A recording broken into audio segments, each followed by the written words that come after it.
শুভ সন্ধ্যা বন্ধুরা।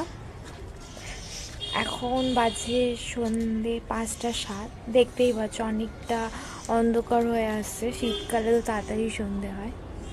আমি যে কারণে ভিডিওটা করছি, দেখো বন্ধুরা, এই উনুনটা আমার শাশুড়ির ছিল, তা এতে এখন কিছু করাও হয় না খুব একটা।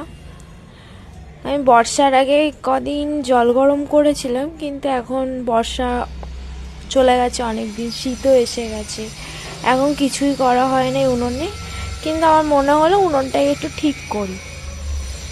আসল কথা হচ্ছে নেই কাজটা খই ভাজ, তাই বসে না থাকতে পেরে উনুনের পেছনে লেগে গেছি। কিন্তু এখন পিঁপড়েগুলো দেখা যাবে কি জানি না, প্রচুর পিঁপড়ে।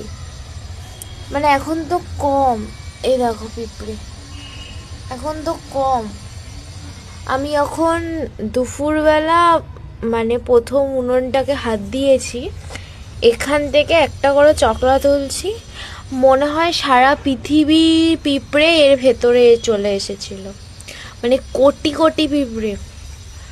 আমি নাড়া দিয়ে আর মাটিগুলো এই যে এখানে ভিজিয়ে রেখে চলে গেছি, আজকে কিচ্ছু করতে পারিনি।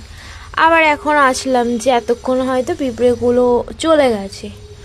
বাবা এখন এসে আবার ঘা দিয়েছি, দেখো পিঁপড়ে, দেখো এটা অনেকটাই কম। দুপুরবেলা এটা অনেক বেশি ছিল, আর আমার হাতে পায়ে কামড়ে পুরো আমার হাত পা জ্বালিয়ে দিয়েছে। আমাকে কামড়ে ওরা কী মজা পেয়েছে আমি জানি না। যাই হোক, চলো এই পিঁপড়েগুলো তাহলে যাক, তারপরে কালকে থেকে আবার দেখা যাবে কি করা যায়। আজকেও মানে আজকে সারাদিনে আমাকে প্রচুর পিঁপড়ে কামড়েছে। চলো বন্ধুরা, তাহলে মিনি ব্লগটা এখানেই এন্ড করছি। তোমাদের সাথে দেখা হবে পরের একটি মিনি ব্লগে। Bye bye.